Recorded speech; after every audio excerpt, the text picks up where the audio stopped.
Hey, this is Dave from the band Hedley, and you're at Popularity. Perfect. How do you feel that the new album represents your artistic growth or like the band's artistic growth? Well, I think it's the most honest record in some ways with some of the songs. It's, I think, very personal to a lot of the band members, Jake most importantly, and stuff like that.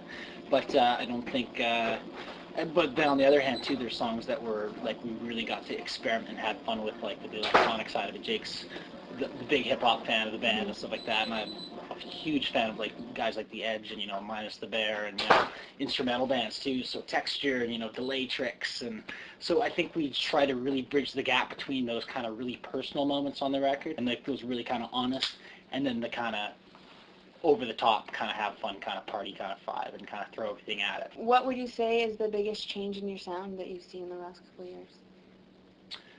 I think it's just about the more you play together is really just kind of how it comes together sometimes, and even you take a batch of songs and you go in the studio, and then that's one way of kind of like looking at one time, and then like then it's coming back to recreating them live is always kind of you're always kind of taking another stab at the song a different way because you want to have an honest representation, but also kind of have what's on the record and stuff. So I think it's about bridging the gap that way. Yeah, just kind of evolving as players with each other and kind of introducing those new elements and stuff, and running loops. Chris is using a drum set that's half electronic and half like organic and like the real drums. And so yeah, it's about that and kind of trying to do new things, but we're not trying to reinvent the wheel anyway. It's still rock and roll. It's still a couple guys with guitars and bass, and it starts off. All the songs on this record kind of started off in a very simple form, and you can kind of dress them up any way you want it, but the song kind of does remain the same in the end. A good song is a good song. In the track Cha-ching. you poke fun at all the different reality shows and whatnot. So are there any reality shows that you specifically love? That like the guilty pleasure reality guilty shows. pleasure. Well, garbage TV is great because everybody loves it. It's kind of like going to the like being at the supermarket and you're standing in line and you always kind of peek at what's on the tabloid cover because you just kind of want to see, and you maybe don't pick it up, but it's that guilty pleasure. For me, it's the dance show. So you think you Dance Canada? My wife was watching it. You know what? It's the one show that is because Canadian Idol, American Idol, but. The talent is so good, and there was a girl from Vancouver, Tara Jean, that was on it this year, so that kind of makes you kind of want to root for it a bit more. I avoid the big little people, big world kind of vibe, and the John and K plus 8s. I don't have time for that. But cooking shows can't beat a good cooking show. And that was always kind of the reality show that was always kind of around. The hard thing with reality TV too is when you have kids, you always teach them real and pretend. And it's kind of like with kids growing up, you kind of got to tell, like, okay, reality TV is not always reality. There's always editing. There's always that kind of, there's always that magic of TV, even though they say, oh, yeah, it's real and unscripted. You always got to take it for a grain of salt a little bit. So. Speaking of cooking shows, who cooks and what do they cook best? Jake is on this big pancake kick.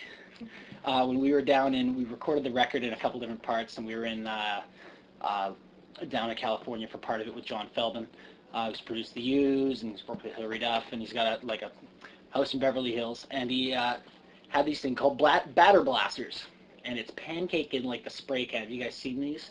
They just came to Canada. They're organic, like SDA approved. I don't know. I'm still like the flour and eggs and kind of like not in the box kind of guy, but you know what? As long as you have some garlic and some onions in the house, that's me and Jake's kind of theory, kind of the Italian kind of blood kind of running through it. Simple things. What would you say were the biggest challenges you were presented with throughout the creation of this album? I think it's always about finding the right songs. A lot of songs got written for this record. A lot of different kind of styles and stuff like that. Like I said, it was a very personal record in some regards, so you've got to kind of weed them out and keep writing and stuff like that and find the stuff that kind of works best kind of cohesively. And because we enjoy all kind of types of music, so I think that's the thing, trying to find kind of sort through a bit of this and a bit of this one over here and kind of pick the songs that are kind of make up what we think is that kind of moment in time. It's kind of about capturing a moment in time. Are there any tracks on the album that almost didn't make it because you wrote so many, but you're glad that they did? Yeah, I think there's a few. There's one track on the record called "Perfect" that it was always going to be on the record, but there was a couple different versions of it. So it was more about kind of picking kind of like how we wanted to kind of present the song, and like I said, for us it's an honest song and very kind of. But we wanted it to kind of still have movement, because I think that's the thing. If you downplay things too much, sometimes it doesn't really go anywhere. And we really are conscious of having something that's has like energy and dynamic to it. So maybe even if it is still a slower song, that still has the weight to it. Are there any tracks that came out completely different than what you envisioned during like the initial creation of the song? Don't Talk to Strangers started out with like a guitar and like a drum loop. And like our friend Brian, who we co-wrote the song with, had the idea of the song, and he had like the first verse. So and that one, so it started simple, and then we just kind of took it and made it what it is, because it's lots of synths, but lots of synths and kind of some neat guitar parts, and that kind of fusing between like the 909 and hey, I just want to give a shout out to the hand clap right now. Thank you for the hand clap for being the snare of the 2000s, because I don't think there's a song these days that doesn't have a hand clap somewhere in it. So yeah. So I think that was the one where it kind of like was kind of a very small raw form, and then kind of really got shaped into something cool, and it's got tons of bass drops in it. So I hope a stripper out there someday dances to our song. What track would you say is the most personal to you? It's a song called Sweater Song. That's a very personal song. It was actually one of the only songs from this record that we ever played live before. Jake had written it on the last tour, and we kind of and it's a very kind of simple. It's a story. Story of a boy that goes away, and him and his girl trade an article of clothing. They miss each other, and when they get back together, they trade back. So it's very very simple and honest, and it was an incredible song for us to play live, and people kind of sang along right away. It's got a simple chorus, and yeah, it's very, every time we play it, we kind of get goosebumps, and it's a very kind of neat moment. Were there any major disagreements that you had during the creation of the album? Oh yeah, we had a pinball machine when we were in Jersey, and we fought constantly about the high score and how to combo up. We're all here kind of for the same reason. If you do get the arguments we have in the studio are more kind of creative kind of things when you're discussing about transitions and parts.